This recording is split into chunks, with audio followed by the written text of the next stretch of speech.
Warm welcome to all my dear students on my channel, my physics class by Saurabh sir. बच्चों, crash course की series चल रही है। इस क्रैश कोर्स की सीरीज का अभी तक हमने डे 5 तक का क्रैश कोर्स देख लिया। जेई मेंस और नीट के लिए जो क्रैश कोर्स चल रहा है, आज हमारा क्रैश कोर्स डे 6 का क्रैश कोर्स है। यानी आज हमें क्रैश कोर्स का डे 6 हो चुका है। अब बात ये आती है कि आज डे 6 में क्रैश कोर्स में हमें क्या सीखना है। तो उससे पहले मैं छोटी चर्चा आपसे करना चाहूंगा। बेटा, क्रैश कोर्स को स्टार्ट करने से पहले छोटी सी बात आपसे ये करना चाहूंगा। काफी बच्चों ने, मैंने देखा, टेलीग्राम ग्रुप को ज्वाइन कर लिया है बेटा, और जिन्होंने अभी नहीं किया तो वो टेलीग्राम ग्रुप को ज्वाइन करिए, जिससे आपके पास रेगुलरली डीपीपीस पहुंचे और आप उनको ईमानदारी से सॉल्व कर पाए। ठीक है। अगली बात बेटा, वीडियो को आप स्टार्टिंग से लास्ट तक पूरा वॉच किया करिए। उसका बेनिफिट ये होगा, जब आप वीडियो को पूरा देखेंगे तो आपके पास जो मैटर है, जो मैं आपको डिलीवर करना चाहता हूं, वो पूरा पहुंचेगा। पहली बात तो क्रैश कोर्स जो है, क्रैश कोर्स एक टारगेट के लिए है। टारगेट क्या है? जेई मेंस और नीट, जो कि आपका जुलाई में होगा। तो चूंकि हमारे पास जो टाइम स्पान है, उस टाइम स्पान का सही यूटिलाइजेशन कैसे किया जाए, क्योंकि जो हम क्रैश कोर्स आपको यहां से डिलीवर कर रहे हैं बेटे, ये बिल्कुल पूरी तरह से रिसर्च करने के बाद डिजाइन किया गया है। ऐसा नहीं है कि भाई अपन ने उठाए क्रैश कोर्स ऐसे कर दिया। इसमें क्रैश कोर्स में वो न्यूमेरिकल, वो टॉपिक की बात की जाती है जो हमारे काम के हैं, जिनकी प्रोबेबिलिटी जेई मेंस और नीट में क्वेश्चन आने की, जिनकी टॉपिक में से ज्यादा है, तो उनकी बात करते हैं बेटा। तो आप इसको बहुत सिंसियरली देखिए और इसका फ्रूटफुल रिजल्ट आपको तब दिखाई देगा जब आप जेई मेंस और नीट का एग्जाम दे के आएंगे। क्या मेरी बात क्लियर है बेटा? आइए स्टार्ट करते हैं क्रैश कोर्स को। तो देखिए क्या है, क्रैश कोर्स 2020 चल रहा है बेटे। जेई मेंस और नीट के लिए क्रैश कोर्स है। क्रैश कोर्स का डे 6 है, 12th ऑफ मई है। क्रैश कोर्स हमारा 7th ऑफ मई से स्टार्ट हुआ था। 7 मई से क्रैश कोर्स को स्टार्ट किया था, 7 मई से। आज 12th में है क्रैश कोर्स का 6th डे। तो देखिए बेटा, आगे आज का टॉपिक क्या है। तो अभी तक हमने बेटा क्या सीखा? न्यूटन लॉ ऑफ मोशन सीख लिया, यूनिट डायमेंशन मेजरमेंट सीख लिया, सेंटर ऑफ मास सीख लिया, उसके बाद हमने ग्रेविटेशन सीख लिया, फ्रिक्शन सीख लिया। अब नया टॉपिक सीखेंगे। टॉपिक मैकेनिक्स का है, जिसे बोलते हैं काइनेमेटिक्स। तो जो टॉपिक है मेरे बेटे, वो है काइनेमेटिक्स।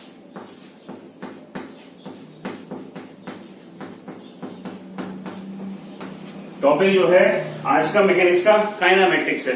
मैं आपसे बात कर लूं बेटा, काइनेमेटिक्स बेसिकली दो पार्ट में डिवाइडेड है। काइनेमेटिक्स दो पार्ट में डिवाइडेड है, एक काइनेमेटिक्स 1, एक काइनेमेटिक्स 2। एक जो कि मोशन इन 1D और एक मोशन इन 2D। ठीक है। आज हमारा जो काइनेमेटिक्स 1 का टॉपिक देखेंगे और अगले लेक्चर में देखेंगे काइनेमेटिक्स 2, यानी प्रोजेक्टाइल मोशन की बात करेंगे, 2D मोशन की बात करेंगे। आज बात 1D मोशन की करेंगे। 1D मोशन यानी कि 1 डायमेंशनल मोशन की बात करेंगे, मोशन अलोंग स्ट्रेट लाइन की बात करेंगे बेटा। तो बात पहले चैप्टर को स्टार्ट करने से पहले ये कर ली जाए, सर काइनेमेटिक्स का मीनिंग क्या है। तो काइनेमेटिक्स का मीनिंग क्या होता है बेटा? ये दो वर्डों से मिलकर बना हुआ है, काइने और मैटिक्स। इसमें जो मैटिक्स है, इस मैटिक्स का मीनिंग होता है मेरे बेटे स्टडी। जो मैटिक्स वर्ड है, इस मैटिक्स का मीनिंग क्या होता है? स्टडी। और काइने का मीनिंग क्या होता है? Without knowing cause. काइने जो वर्ड है, इसका मीनिंग क्या होता है? Without knowing cause. ठीक है। यानी हमें विदाउट नोइंग कॉज किसकी स्टडी करनी है? तो स्टडी किसकी करनी है बेटे? तो स्टडी ऑफ मोशन। हमें किस चीज की स्टडी करनी है मेरे लाल? हमें स्टडी करनी है मोशन की। मोशन की स्टडी कैसे करनी है? Without knowing cause. कहने का मतलब ये हुआ कि मोशन के बारे में पढ़ेंगे कि मोशन 1D है, मोशन 2D है, मोशन 3D है, मोशन कैसा है और मोशन ने क्या किया। लेकिन ये मोशन कैसे आया, ये नहीं पढ़ेंगे इस चैप्टर में। तो वो चैप्टर में पढ़ेंगे, मैं पढ़ा चुका हूँ। कॉज ऑफ मोशन क्या होता है? आप ही ने जवाब दिया था बेटा। कॉज ऑफ मोशन क्या होता है? External force. तो हम पढ़ चुके हैं इसे प्रीवियस वाले chapter Newton law of motion बहुत डिटेल में। तो आज बात करेंगे हम मोशन की। तो बहुत ध्यान से इस चीज को समझिएगा। कुछ बेसिक बातें इसमें आपको आनी चाहिए। जैसे काइनेमेटिक्स में क्या पढ़ाई करते हैं, तो काइनेमेटिक्स में जैसे हमें पढ़ना होगा मेरे बेटे, इसमें डिस्टेंस।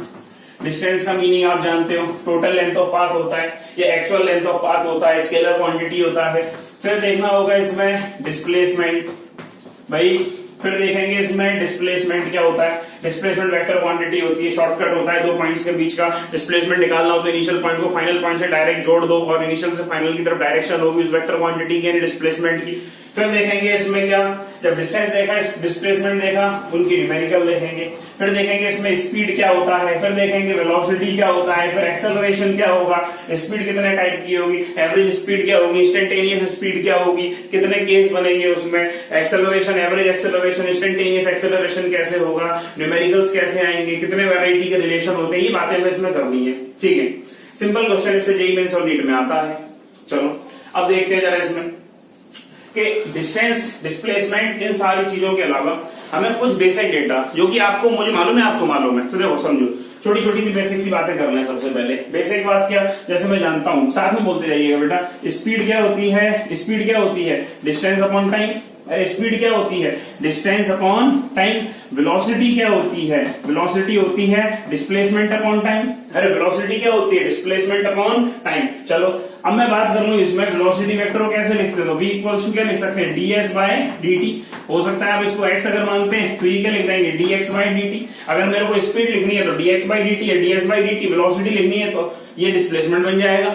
एक्सेलरेशन कैसे नोट करते हैं? तो भैया एक्सेलरेशन कैसे लिखते हैं? एक्सेलरेशन को लिखते हैं dv by dt, rate of change of velocity is called acceleration. अगली बात अगर इसमें देखें तो एक्सेलरेशन का दूसरा रिलेशन क्या हो जाएगा? एक्सेलरेशन का रिलेशन, तो एक रिलेशन तो dv बाई dt, हमने एक देखा वेलोसिटी क्या होती है? ds बाई dt या dx बाई dt। एक्सेलरेशन क्या होगा? dv by dt। उसके बाद एक्सेलरेशन का एक फॉर्मेट और होता है, तो फॉर्मेट क्या होता है कि v dv बाई dx। ये क्या होता है? v dv by dx। Sir हमें नहीं मालूम कैसे आया, तो देख बेटा कैसे आया। इसमें क्या कर, dx का मल्टीप्लाई और dx का डिवाइड कर दे। जैसे तू dx का मल्टीप्लाई डिवाइड करेगा तो dx बाई dt क्या बन जाएगा? v। तो एक्सेलरेशन की वैल्यू कितनी आ जाएगी?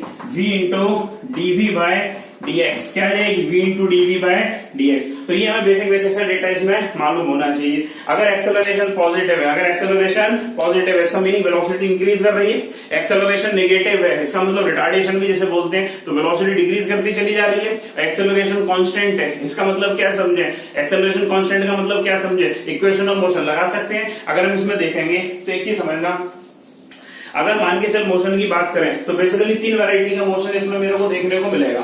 इसमें मेरे को कितने वैरायटी का मोशन देखने को मिलेगा? 3 वैरायटी का मोशन देखने को मिलेगा। एक मोशन हो जिसमें उसकी स्पीड कांस्टेंट होगी। क्या बोला? एक ऐसा मोशन देखेंगे इस टॉपिक में, काइनेमेटिक्स में। सबसे पहली वैरायटी का मोशन होगा जिसमें स्पीड कैसी होगी? कांस्टेंट। दूसरा मोशन देखेंगे जिसमें स्पीड कांस्टेंट नहीं होगी, हो सकता है इंक्रीज पॉजिटिवली, हो सकता है डिक्रीज हो। तो ये मेरे पास वेलोसिटी कांस्टेंट नहीं होगी, इसी को ही बोलते हैं एक्सेलरेटेड मोशन। ठीक है, लेकिन इसमें एक्सेलरेशन कांस्टेंट होगा। ठीक है, तीसरा जो मोशन देखेंगे महाराज, तीसरा मोशन देखेंगे जिसमें एक्सेलरेशन भी कांस्टेंट नहीं होगा। मैंने क्या बोला? तीसरा मोशन कैसा देखेंगे? जिसमें एक्सेलरेशन भी कांस्टेंट नहीं होगा। तो तीनों मोशन पे कैसे स्टडी की जाएगी, तीनों मोशन की कैसे बात की जाएगी? तो बहुत ध्यान से इसको सुनते जाइएगा। हमने बोला कि 3 वैरायटी का मोशन आपको देखना है। ऐसा एक जिसमें स्पीड कांस्टेंट है तो एक्सेलरेशन 0, एक ऐसा जिसमें स्पीड कांस्टेंट नहीं है, एक्सेलरेशन कांस्टेंट है, और तीसरा जिसमें एक्सेलरेशन कांस्टेंट नहीं है। चलो अब बात करते हैं क्वेश्चन को देख के आइडिया कैसा लगेगा, किस मोशन में क्या लगाना होगा। ध्यान से देखना, एक बात आप भी जानते हो, एक बात मैं भी जानता हूं, आपको बता चुका हूं, कई बार बताया हुआ इस बात को कि भाई साहब इक्वेशन ऑफ मोशन कब लगती है? इक्वेशन ऑफ मोशन कब लगती है? इक्वेशन ऑफ मोशन तब लगती है जब एक्सेलरेशन क्या हो? कांस्टेंट हो। यानी इस वैरायटी के मोशन में क्या लगा पाएंगे मेरे बेटे? Equation of motion. आपने कभी सुनी है क्या? v equals to u plus a t, s equals to u t plus half a t square, और v square equals to u square plus 2as। ये सारी इक्वेशन ऑफ मोशन कब काम करती है? जब एक्सेलरेशन कैसा हो? कांस्टेंट हो। और इक्वेशन क्या होगी? तो nth इक्वेशन ऑफ मोशन क्या होती है? Sn equals to u plus a by 2n minus 1। Sn equals to u plus a by 2n minus 1। कई बच्चों के माइंड में डाउट होता है सर ये इक्वेशन आपने गलत नोट की है। कई बच्चों ने तो सुनी भी नहीं होती है, लेकिन अगर आपने जेईई नीट की प्रिपरेशन कर रहे हैं तो आई होप सो आपने सुना हुआ है। ठीक है, क्वेश्चन भी किए हुए हैं।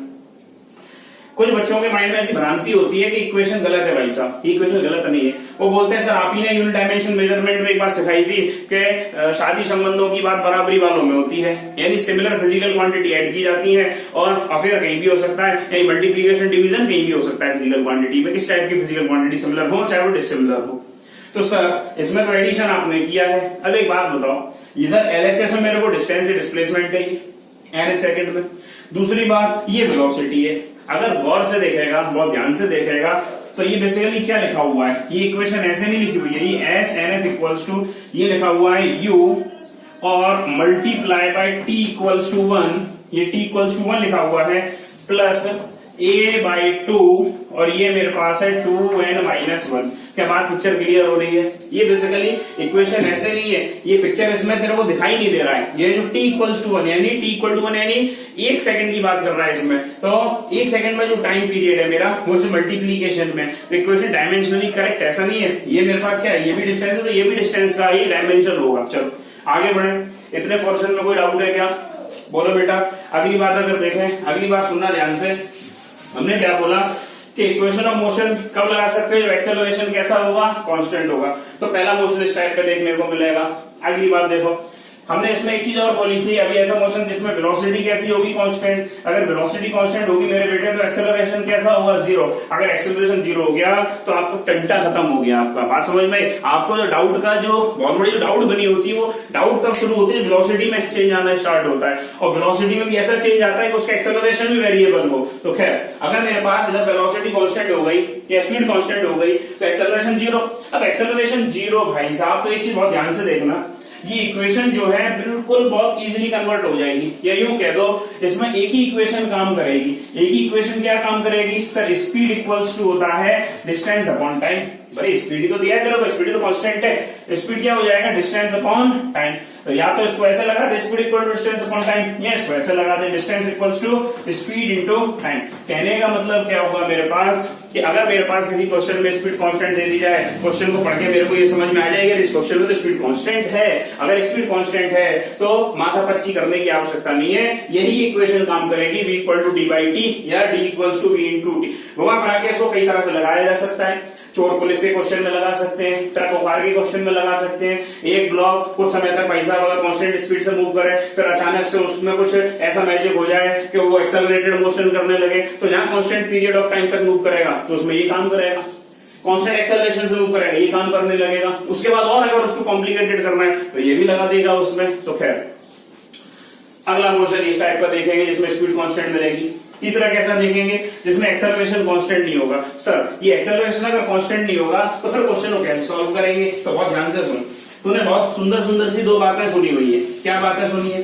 2 बातें सुंदर सी सुनी है कि फिजिक्स में एक इंटीग्रेशन भी होता है, एक डिफरेंशिएशन भी होता है। एक इंटीग्रेशन भी होता है, एक डिफरेंशिएशन भी होता है।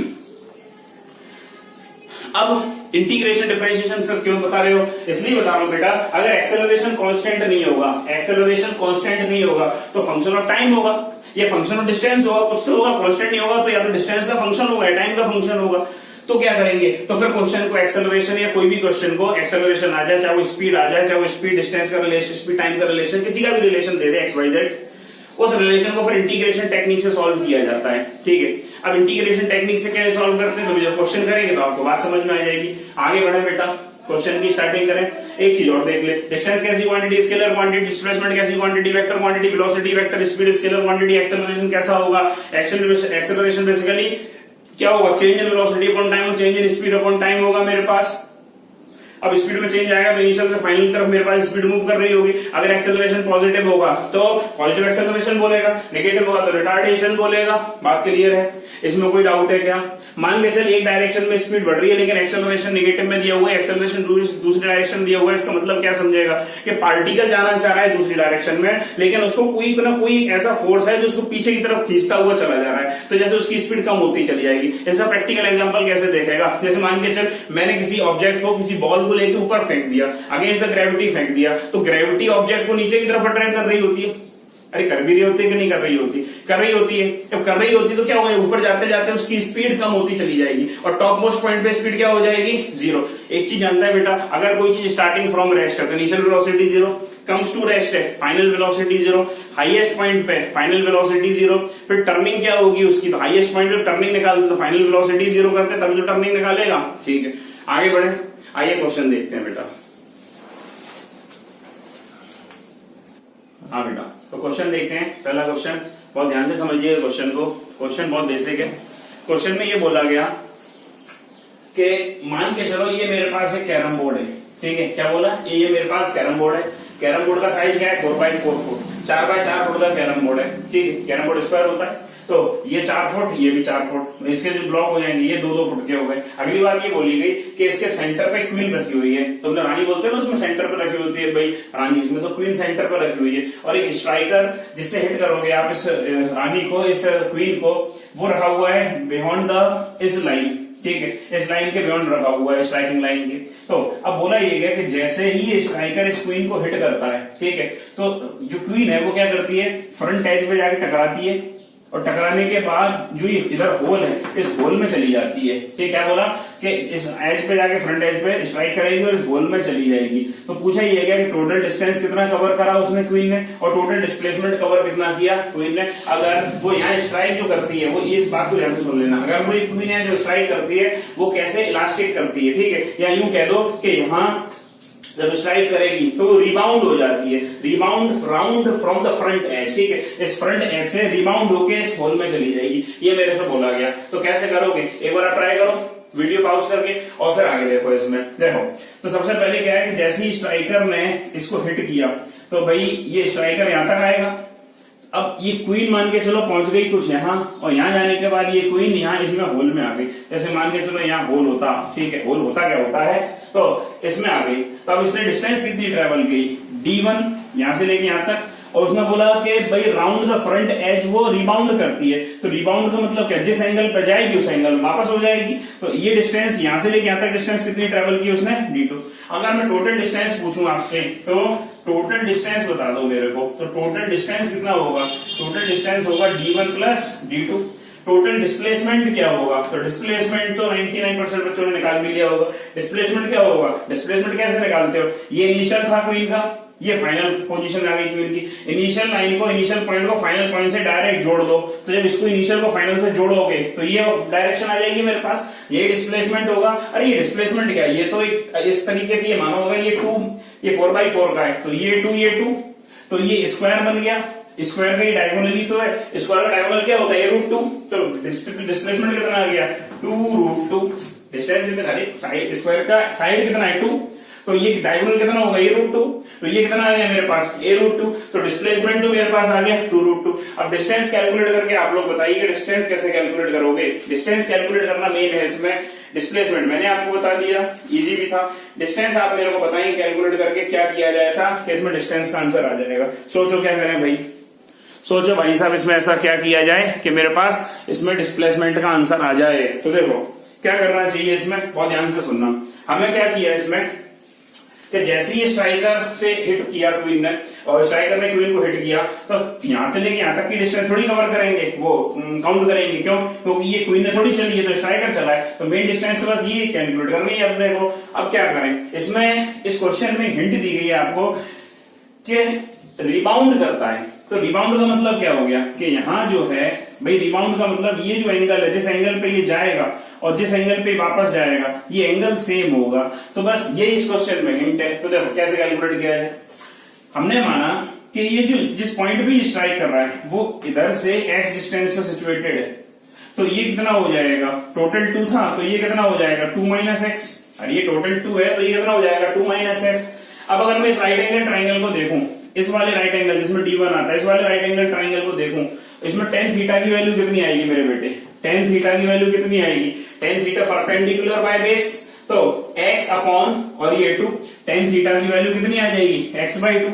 दूसरा एंगल सेम है, तो tan थीटा की वैल्यू सेम आनी चाहिए। अब दूसरा बड़ा ट्राइंगल देखो, राइट एंगल ट्राइंगल ये वाला, तो इसमें मेरे पास tan थीटा की वैल्यू कितनी आ जाएगी, 2 - x अपॉन, यहां से यहां तक की डिस्टेंस 4, यानी 2 - x अपॉन ये डिस्टेंस कितनी हो गई 4।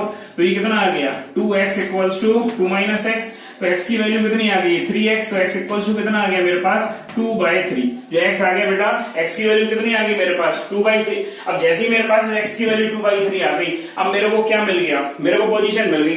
कैसे पोजीशन मिल गई कि साहब ये जो वैल्यू है ये तो 2/3 है। अगर ये 2/3 है भाई साहब, तो देखना इसमें ध्यान से, ये 2/3, ये 2, तो D1 कितना आ जाएगा, D1 आ जाएगा अंडर रूट के अंदर 2/3 का होल स्क्वायर और +2 का स्क्वायर। कैलकुलेट कर लोगे आप D1 की वैल्यू। अब D2 कैसे आ जाएगा, तो सर ये x आ गया तो 2 - x आ जाएगा, तो ये कितना हो जाएगा, ये हो जाएगा 4/3। अरे 2 - x 4/3। तो इसमें मेरे पास ये डिस्टेंस कितनी है 4 और ये कितना है 4/3। तो ये d2 की वैल्यू कितनी आ जाएगी, d2 की वैल्यू आ जाएगी अंडर रूट के अंदर 4 का स्क्वायर और प्लस 4/3 का होल स्क्वायर। ये आ गया d2। अब d1 d2 को दोनों को जोड़ दोगे तो डिस्टेंस आ जाएगा। क्या बात समझ में आती है? इस क्वेश्चन में कोई डाउट हो तो पूछ ले बेटा। क्या बोला गया इसमें, टोटल डिस्टेंस भी कैलकुलेट कर ली और टोटल डिस्प्लेसमेंट भी कैलकुलेट करके बता दिया। चलो अगले क्वेश्चन की तरफ चलते हैं। देखो बेटा, हाँ देखो बेटा, अगला क्वेश्चन क्या है, एक डिस्क है मेरे पास, ये मेरे को क्या बोला गया, एक मेरे पास डिस्क है, ठीक है, डिस्क है जिसका रेडियस r है, ये हॉरिजॉन्टल स्मूथ सरफेस पर रोल कर रही है, रोलिंग करती हुई आगे बढ़ रही है, ठीक है। बोला ये गया कि मान के चलो कोई पॉइंट P मान लिया यहाँ, जो कि पहले डिस्क में यहाँ सिचुएटेड था। अब ये बोला गया कि जब ये डिस्क हाफ रोटेशन कर लेगी, मान के चलो हाफ रोटेशन करके ये डिस्क कुछ समथिंग अबाउट यहाँ आ गई, ठीक है, जब हाफ रोटेशन कर लेगी तो जो पॉइंट P होगा उस पॉइंट P ने कितना डिस्प्लेसमेंट किया होगा, उस डिस्प्लेसमेंट का आंसर बता दो। तो क्या करें इसमें, अगर अभी पॉइंट P है, जब ये रोटेशन इसका हाफ हो जाएगा तो ये पॉइंट P कहाँ जाएगा, डायमेट्रिकली अपोजिट पॉइंट यानी पॉइंट P आ जाएगा।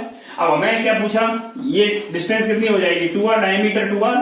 हमें इसमें पॉइंट P के बीच में डिस्प्लेसमेंट, पॉइंट P की इनिशियल पोजीशन और पॉइंट P की फाइनल पोजीशन के बीच में कितना डिस्प्लेसमेंट है ये कैलकुलेट करना है। तो डिस्प्लेसमेंट कैसे कैलकुलेट करते हैं, इनिशियल पॉइंट को फाइनल पॉइंट से जोड़ दो। अब इनिशियल पॉइंट से फाइनल पॉइंट से डायरेक्ट जोड़ दोगे तो ये मेरे पास डिस्प्लेसमेंट होगा, ये माना मैंने, ये डी वेक्टर है। अब बात आती कैसे कैलकुलेट करें, ये डिस्टेंस कितनी, तो उसने बोला हाफ रोटेशन, हाफ रोटेशन यानी पूरा रोटेशन करता है तो सर्कमफ्रेंस 2πr, हाफ रोटेशन में कितना हो जाएगा πr, यानी ये जो वैल्यू है ये कितनी है πr। तो डिस्प्लेसमेंट कितना आ जाएगा मेरे बेटे, डिस्प्लेसमेंट की वैल्यू कितनी आ जाएगी अंडर रूट के अंदर ये πr और ये 2r, तो ये कितना हो जाएगा πr का स्क्वायर और प्लस ये 2r का स्क्वायर। आप चाहो तो इसमें से आप कॉमन ले लो, अंडर रूट के अंदर क्या हो जाएगा पाई स्क्वायर प्लस 4, ये आ जाएगा डिस्प्लेसमेंट। आगे देखते हैं अगले क्वेश्चन की तरफ बेटा। देखो अगला क्वेश्चन, हाँ बेटा अगला क्वेश्चन देखो। क्वेश्चन में क्या बोला, एक पार्टिकल है जो कि स्ट्रेट लाइन में चलता है। आपसे क्या बोला गया, एक पार्टिकल मेरे को दिया गया है, वो पार्टिकल कैसे चल रहा है, वो पार्टिकल स्ट्रेट लाइन में जा रहा है, ठीक है। स्ट्रेट लाइन में जाते समय पार्टिकल ने क्या बोला कि शुरू के 40 मीटर यानी वो फर्स्ट 40 किलोमीटर, पहले 40 किलोमीटर डिस्टेंस को वो कवर करता है कितनी स्पीड से, 20 किलोमीटर पर आवर से, ठीक है। आगे क्या बोला, अगले 1 घंटे तक पार्टिकल जो 40 किलोमीटर कवर करता है, 40 किलोमीटर कवर करता है, कैसे, यूनिफॉर्म स्पीड से। तो सुनना है, छोटी छोटी सी काम की बातें दी गई है।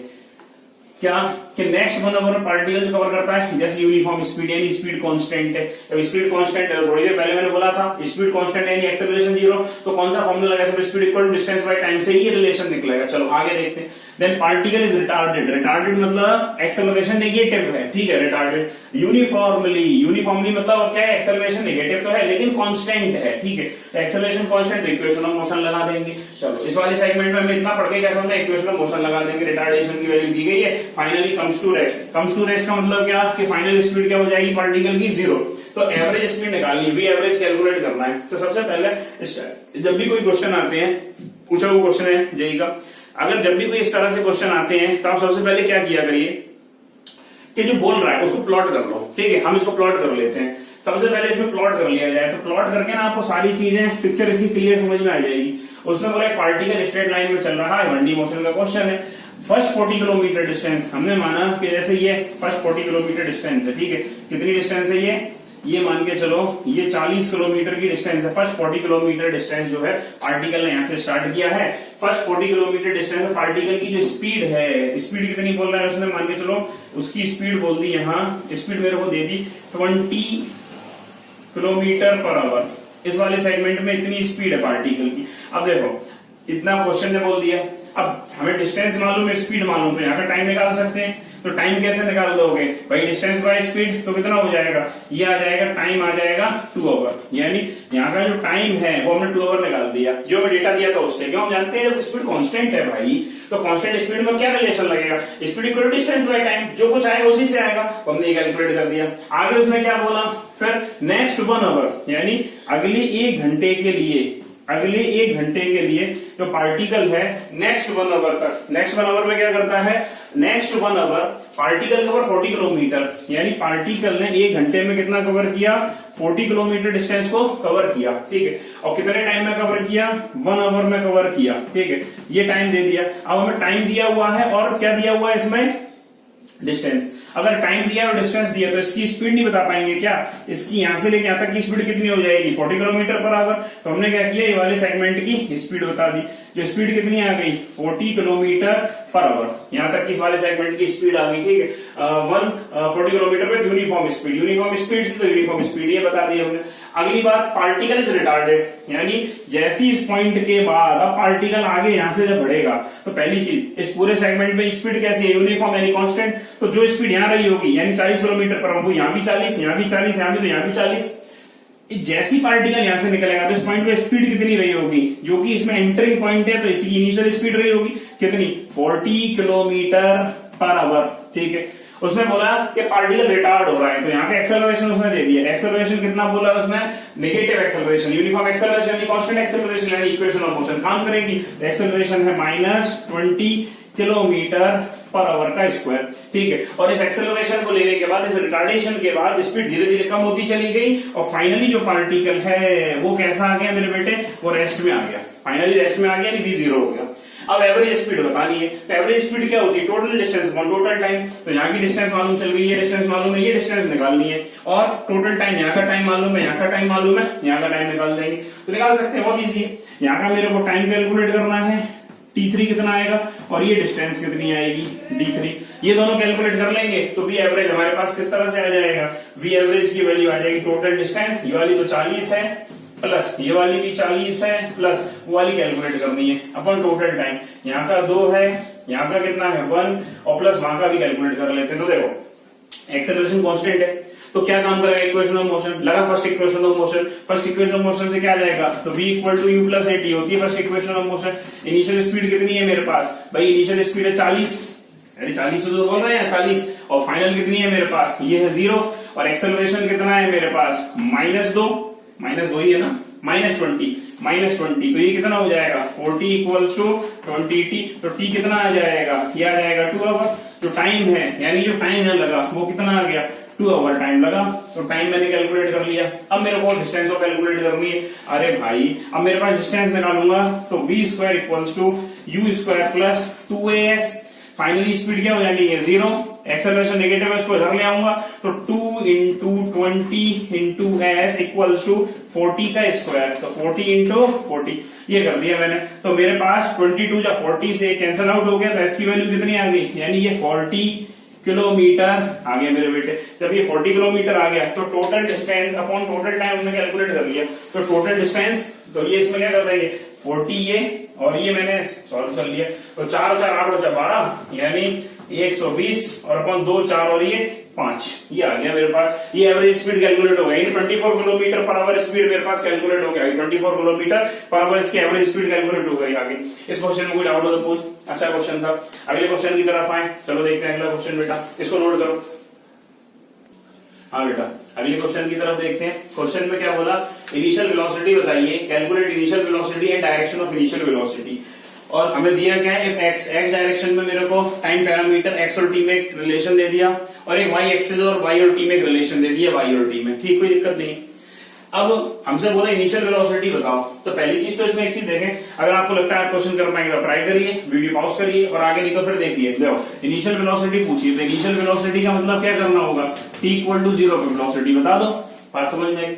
तो पहले वेलोसिटी निकाल ले। तो हम जानते हैं अगर मेरे को डिस्टेंस से डिस्प्लेसमेंट हुआ तो वेलोसिटी क्या होती है? इंस्टेंटेनियस वेलोसिटी क्या होती है? इक्वेशन दी जाए तो क्या करते हैं? Instantaneous velocity vx equals to या vy equal to dy by dt या dx बाई dt। तो देखो, तो अगर मेरे को x दिया हुआ है, मेरे को x की वैल्यू कितनी दी है? 60। तो मेरे पास vx कितना आ जाएगा? vx आ जाएगा dx बाई dt, यानी ये आ जाएगा 6। और अगर मैं y मेरे को कितना दिया हुआ है? y दिया हुआ है 8t माइनस 2t स्क्वायर। अब मैं अगर dy बाई dt निकालूं तो dy बाई dt यानी vy, तो vy की वैल्यू कितनी आ जाएगी? ये आ जाएगी 8 माइनस 4t। ये आ गई vy की वैल्यू मीटर पर सेकंड में। ये जो है मीटर पर सेकंड में है, जो भी यूनिट में क्वेश्चन दे रहे, किलोमीटर पर आवर मीटर पर सेकंड में, ये आ गई मेरे पास। अब उसने बोला कि इनिशियल वेलोसिटी। एक चीज और देखो, क्वेश्चन तो हम सॉल्व कर ही लेंगे लेकिन उससे पहले एक चीज और देखो, अगर x डायरेक्शन में स्पीड देखो तो कैसी कांस्टेंट, और y डायरेक्शन में देखो तो टाइम डिपेंडेंट यानी वेरिएबल। कहने का मतलब अगर एक क्वेश्चन इसमें और पूछा जाता कि मेरे को एक बात बता दो, इस गिवन डेटा के अकॉर्डिंग फोर्स किस डायरेक्शन में लग रहा है, तो आप क्या जवाब देते? ऑब्वियस सी बात है, कई बच्चों ने सही आंसर दे रहे हैं भाई कि y डायरेक्शन में। जिन बच्चों को अगर माइंड चलता है जिनका, उनको दिखाई दे रहा है वाई डायरेक्शन में मेरे पास फोर्स लग रहा है। क्यों लग रहा है? क्योंकि वाई डायरेक्शन में वेलोसिटी वेरिएबल है, और वेलोसिटी वेरिएबल का मतलब एक्सेलरेशन है, और जिस डायरेक्शन में एक्सेलरेशन करे तो फोर्स लगेगा। एक्स में क्यों नहीं लग रहा फोर्स? क्योंकि एक्स की तो सर वेलोसिटी कांस्टेंट है, कांस्टेंट का डिफरेंशियल जीरो, यानी एक्सेलरेशन जीरो। एक्स डायरेक्शन में कोई एक्सेलरेशन ही नहीं होगा तो फोर्स कहां से आएगा? तो इसमें भी खैर जो क्वेश्चन ने बोला वो कैलकुलेट करते हैं। एक्स डायरेक्शन का मेरे पास ये, तो अगर एक्स डायरेक्शन का ये है तो वी एक्स को मैं वेक्टर फॉर्मेट में कैसे लिखूं? इनिशियल वेलोसिटी है ना, वेलोसिटी कैसे लिखूं?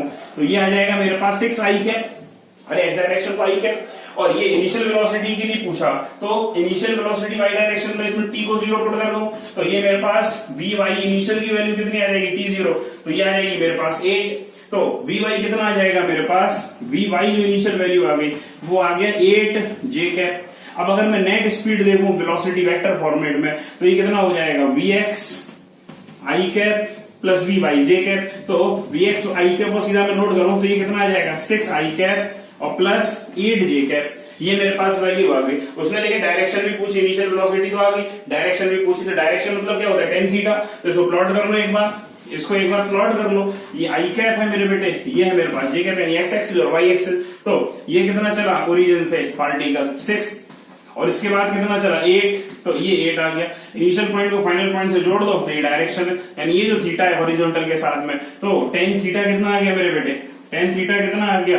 ये आ जाएगा 8/6, यानी 2 4 जा 8 और 2 3 जा 6, यानी थीटा इक्वल्स टू कितना आ जाएगा? tan inverse 4/3। या तो आंसर इसमें होगा या वैल्यू दी होगी। तो इसका वैल्यू कितनी है? 53 डिग्री।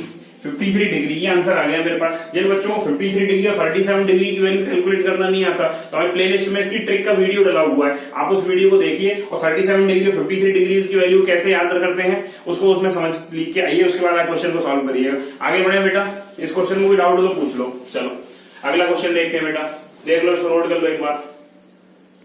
हाँ बेटा, अगला क्वेश्चन देखते हैं। क्वेश्चन ध्यान से सुनिएगा। हमने आपको थोड़ी देर पहले जो वीडियो स्टार्ट किया था तो एक बात बताई थी, एक्सेलरेशन का फॉर्मूला बोलना पड़ेगा आपको स्पीड में। ए इक्वल टू क्या होता है? डीवी बाई डी टी, पहला। दूसरा A equal to V DV by D X भी होता है मेरे पास, या ए इक्वल टू में D square X by D T square भी लिख सकता हूँ। एक्सेलरेशन के कितने तरीके हो सकते हैं नोट करने के? भाई एक्सेलरेशन मेरे पास क्या होता है? एक तो होता है डीवी बाई डी टी, दूसरा मैं इसको ऐसे भी लिख सकता हूँ A equal to double differential of dt square, या मैं इसको ऐसा भी लिख सकता हूँ v into DV by D X. Starting में बताया था ये v DV by D X कैसे आएगा। इस वाले रिलेशन का जेई मेंस और नेट में अक्सर काम ज्यादा आता है। अगर आप देखेंगे तो ये क्वेश्चन जो मैंने भी आपको दिया हुआ इस वैरायटी का जेई 2019 में, जेई मेंस 2019 में भी एक्जैक्टली ये क्वेश्चन इस तरह से आ चुका है। ठीक है, डेटा थोड़ा सा चेंज था, क्वेश्चन और कॉन्सेप्ट यही था। तो देखो समझो ध्यान से, कॉन्सेप्ट क्या बोला गया इसमें? मेरे से बोला कि calculate the acceleration of the particle. Particle का मेरे को एक्सेलरेशन बता दो अगर जो पार्टिकल की वेलोसिटी है या जो उसकी स्पीड है वो रिलेशन फॉलो करती है v equals to k under root x। ठीक है, तो हम जानते हैं भाई साहब स्पीड मेरे को रिलेशन दिया हुआ है v और x में, तो v equals to k under root x दिया हुआ है। तो मैं जानता हूं एक्सेलरेशन क्या होता है? v into DV by D X. तो क्या कर देंगे इसको, पहले से डीवी बाई डी एक्स निकाल लो। तो डीवी बाई डी एक्स क्या हो जाएगा? डीवी बाई डी एक्स की वैल्यू कितनी आ जाएगी? रूट एक्स का क्या होता है डिफरेंशियल? 1/2 root X. तो k अपॉन 2 रूट एक्स ये आ जाएगा DV by D X. v का मल्टीप्लाई कर दो इसमें, तो एक्सेलरेशन की वैल्यू v यही था, तो k रूट एक्स और मल्टीप्लाई, और डीवी बाई डी एक्स की वैल्यू तो k बाय 2 रूट एक्स ये आ गई। तो रूट एक्स से रूट एक्स समाशन हो गया, वैल्यू की कितनी मिल गई मेरे को? ए की वैल्यू कितनी आ गई?